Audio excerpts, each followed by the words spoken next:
Welcome to another edition of Wake Up and Live with the Arts. I'm Sue Johnson, one of your co-hosts, along with James McGilbray, who will be on camera momentarily, and we're here to welcome you to this edition where we celebrate and showcase the diversity of the performing arts and artists, primarily in Northeast Ohio.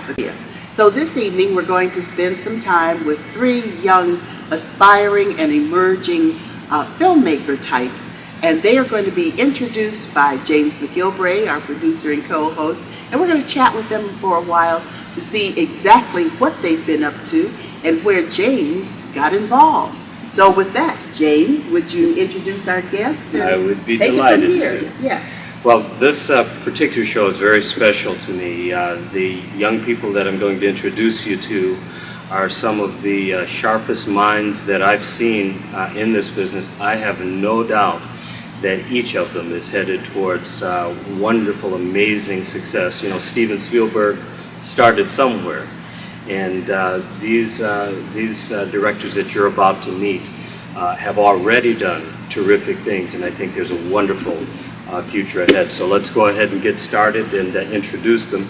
Right here to my immediate right is Daniel Griffith, and he's with Cleveland State University. Daniel, good to have you here. Thank you. In the middle there is Kelly Thewlis, and she is with Kent State University. Good to have you here. Good to see you again. And on the far end, I won't reach down there, but I'll shake your hand. Yeah. Okay, I'll shake your hand. And down here on the end is Mike Campanizzi, and he's with Akron State. All of Akron University. All of these young directors are graduates of their respective schools and are now doing some independent work. So we'll talk with each of them about their various projects and get to know them well, we hope here. So let's, I'm going to begin right here to my right. Daniel, we met when we were working on a film together. I was cast as an actor in two films that you've worked on. One called The Conspiracy of Donald Whitmore, and the other one, Beneath, B-E-N-E-Th. And so I had the pleasure of working with them at Cleveland State. And you may recall that in a previous show, we had Evan Lieberman on the show, who is one of the heads of the film school there. And so he worked with us. Tell us, how did, first of all, you're a student and you're doing some amazing things at Cleveland State. Frames. What's Frames? Frames was an organization that started because most of the work you see in film theory is very hypothetical. It's very qualitative. There's no actual research done on it. So I was part of people that got together and said, hey, why don't we do this? You know, why don't we do some empirical investigations in film? So it started out with a couple different studies, and then we decided, hey, you know what? Why don't we just create, write, produce, and put together a narrative short film, and then use it for experimental stimuli. I don't think anybody in the country does that. So that's what we did in both of those instances. And Beneath, we were looking at how an audience derives meaning from a film. Meaning that is it just some kind of like a performance-related issue? Is it lighting? Is it this or that? Because there was this whole experiment that was really kind of anecdotal, if anything. There's no actual proof that this actually happened, but this professor named Thewlis stated that meaning in cinema is derived by basically how you juxtapose images together, and that performances and music and lighting, cinematography, they don't matter. It's just the sequence of things that are edited together. So we shot this film reproducing this whole experiment, and because of the nature of that, I don't think I can go in more about the plot, but that was our first attempt to try to do this. Well, we will get more into detail on that, and we want to make sure that everyone hears you well there. So speak up and let everyone know, because this project is just amazing. And I want to go into some of the specifics as well, like the two cameras and so forth. But I have a question Yes. before you move on, if I may. You used some rather esoteric terminology a few moments ago. what the heck were you talking about? Empirical studies and something else and something else, juxtapositions, and what in the world was all that about for us lay people? Oh, gotcha. Well, is this a research kind of thing? Is it this is new a research theory? As you said, film theory. Right. And what does that involve? What does that entail? Mostly, like a lot of the studies of film theory is more along, a lot of it's like a critical analysis. Like you read something like Ebert or Oprah, for example, and say, all right, this movie is great, the performance is good, this and that, but nobody really looked at the real reasons why certain things work. I mean, why, if I'm going, or, you know, of course I never cry movies, but what if I'm with Sure.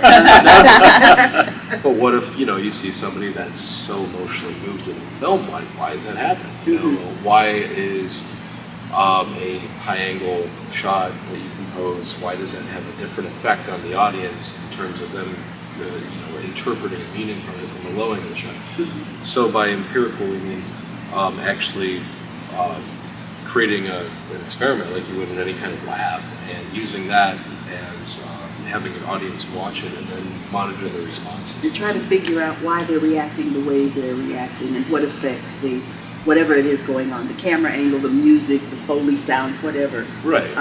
You know, why the audience responds.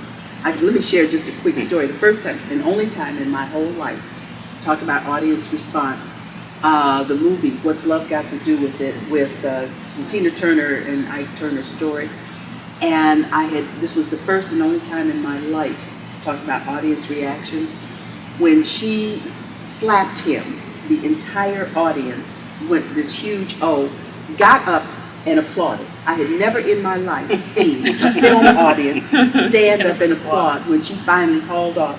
Not that we're advocating domestic violence. No. Please be sure of that. However, for dramatic purposes, that scene was so powerful that the audience, and there were a number of people in there, and just everyone arose as one accord.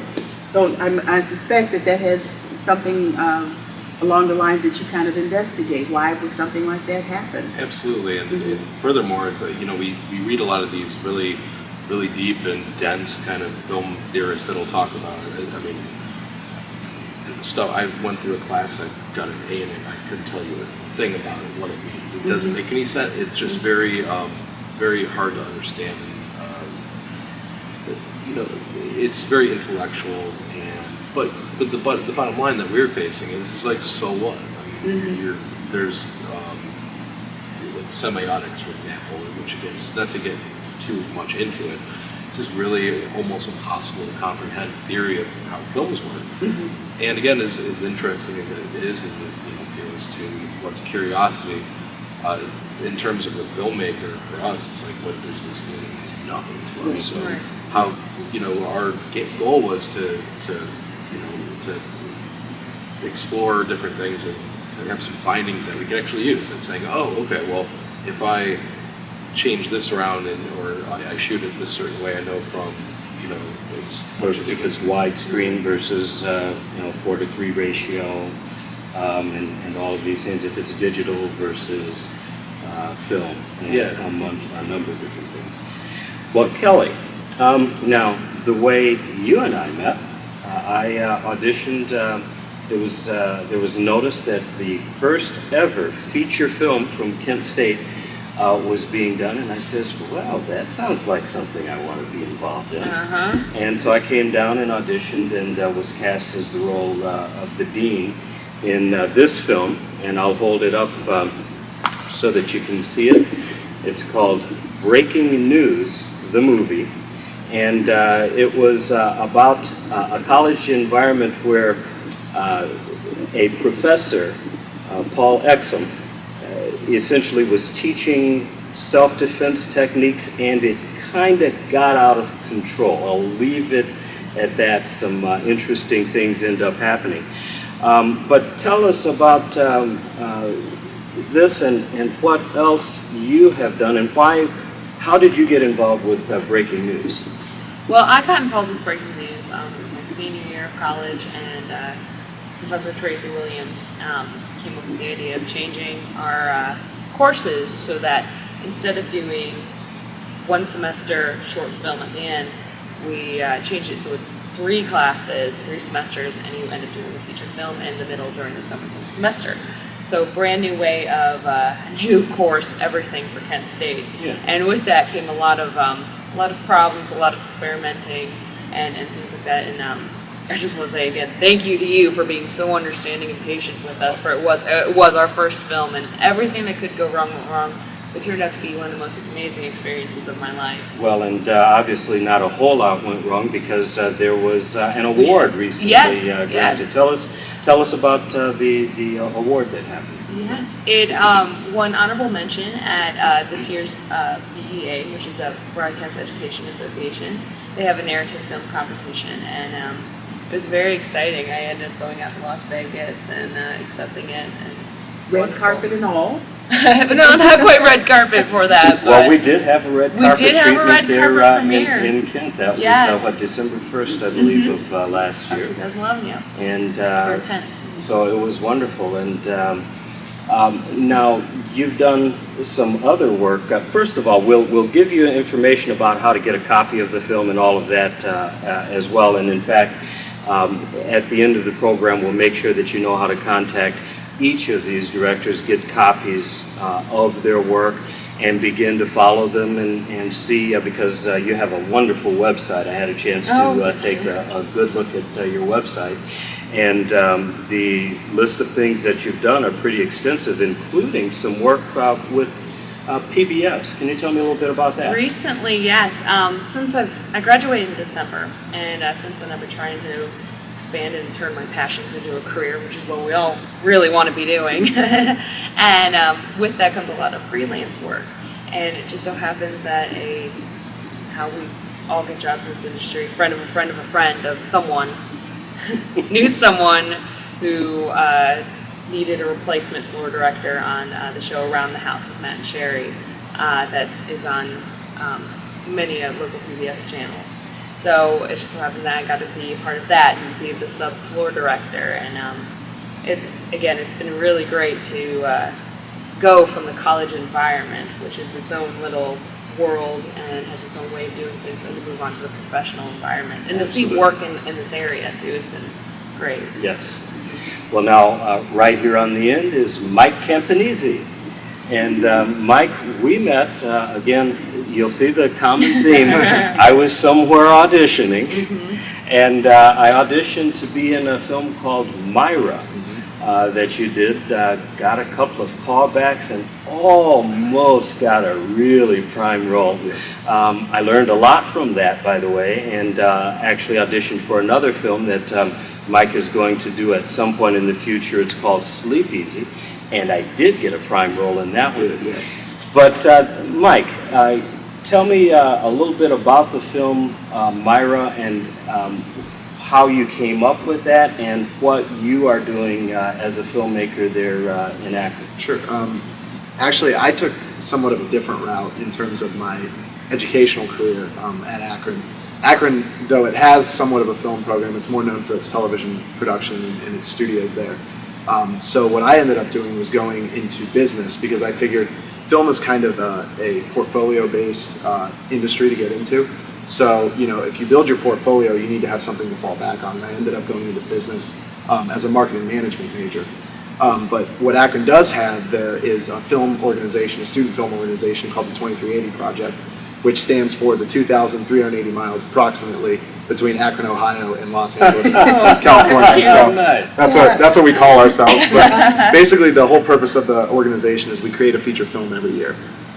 When I was a sophomore, I was elected to be the director of the film that was pitched by a poli-sci major. And that's the cool thing about being in that organization is anyone can join. It doesn't have to be a communications major. It doesn't have to be anyone specifically in the industry itself. You know, you can be like Brandon, a poli-sci major, submit a script, and a marketing management major directs it and makes the movie. But my sophomore year, I was chosen to be the director for Myra, and the film ended up taking just about 2 years to be completely finished with music and post-production and all that stuff. But I guess, do you want me to go through the entire production process? Or? Well, tell us a little bit about, number one, why it took so long. Yeah. And then, you know, you had a premiere as well. Sure.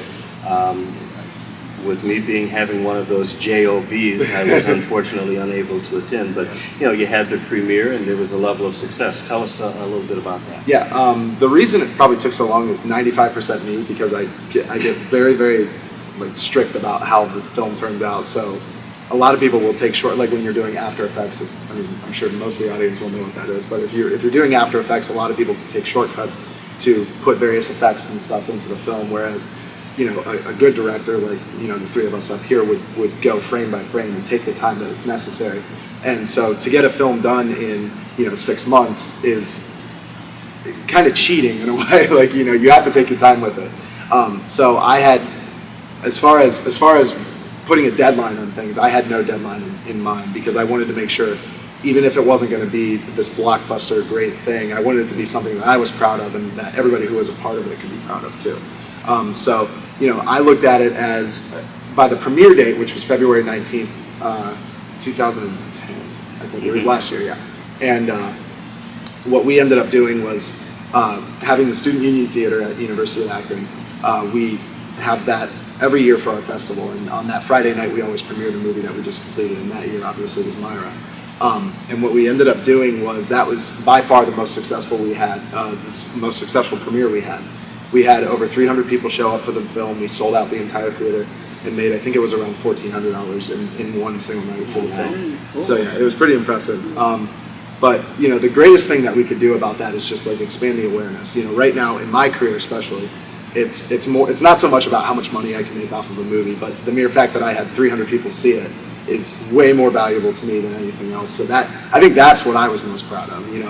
I was happy what we did. It was an incredible learning experience to, it's a lot different than sitting in a classroom and understanding how things work before, when you get behind the camera and actually are running. It's a completely different ball game.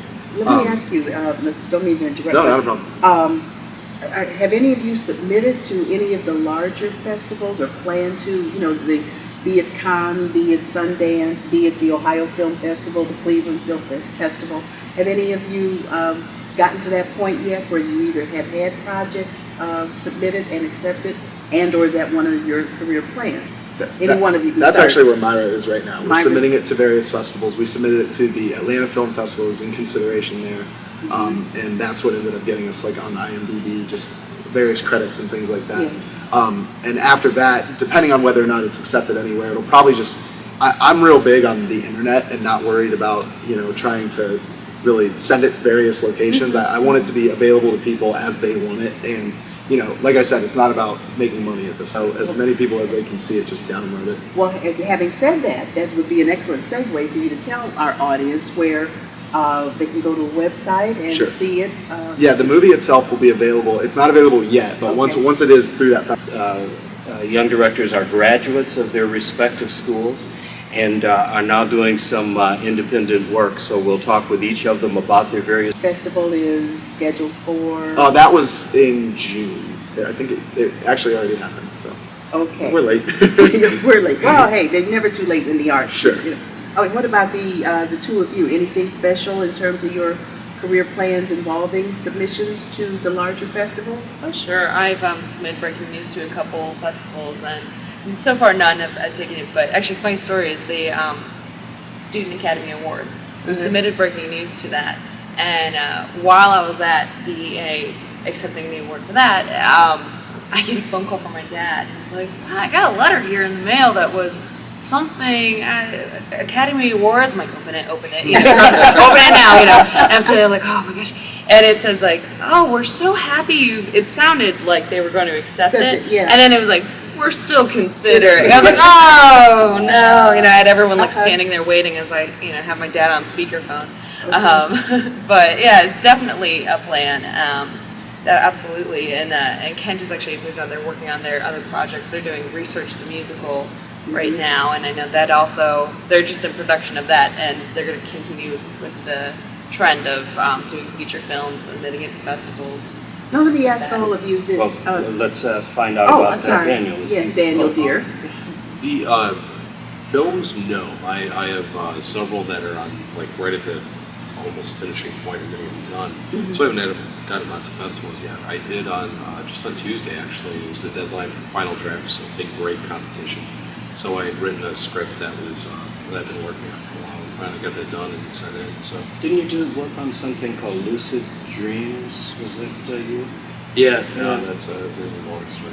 It always is. We have There a always segment is. for that one. Yeah. Well, we got Next time. show. Well, it was a really personal story that I had been working on for a long time. It was inspired from a friend's suicide, and then an ex-girlfriend I had that we were really close with some really serious issues, and some really crazy stuff crept into that. So this was my way of kind of learning the craft, and also at the same time kind of associated just like, okay, I feel better when I just sit down and kind of get all this stuff out, right? Kind of cathartic, Yeah. if you will. Yeah. Okay. So but it was something that it was so personal to me that in film school I didn't want to direct it myself. So I ended up, I had a friend of mine. We took this really overly complicated story and kind of weeded it down. That would have cost us tons of money to make. Kind of weed it down in this small little package that we were able to shoot, and it came out good. I shot it, which was a lot of fun. But I'd always intended on finishing the feature-length screenplay, with no rush. I mean, it was kind of labor of love. Well, I happened to be in the theater one day watching a movie, and I was watching the plot unfold, and I realized, oh my God, this is this is so similar in terms of the themes and even some of the content that I'm like, this is, I kind of lost interest in writing it from that point. It was this bittersweet moment where it's like, okay, obviously I had kind of remarkable ideas, something made it, but at the same time it's just like, oh man, I can't really, if I write this now, it's going to be the big copycat movie. So went back to where I think it probably should have always stayed, which was just something that, you know what I mean? That you did as an artistic endeavor. But for our aspiring filmmakers, directors and people, whoever involved with the production side of filmmaking, and they want to get involved, first talk about the difference. What makes a short film a short? What makes a feature film a feature? And what advice would you give aspiring directors, writers, people on the production side about breaking into this kind of business? Because we're entertainment, but we also like to be educational and informative and inspirational, so that folks know that, gee, you guys did it, so there's hope for me. So can you speak to that a little bit, the differences between what makes a film a short and a feature, and what kind of advice would you give folks who are thinking about it as a career choice? Well, the difference between short and feature, that's easy enough. It's just time. It's how long a feature is versus how long a short film is. Short film, I think, is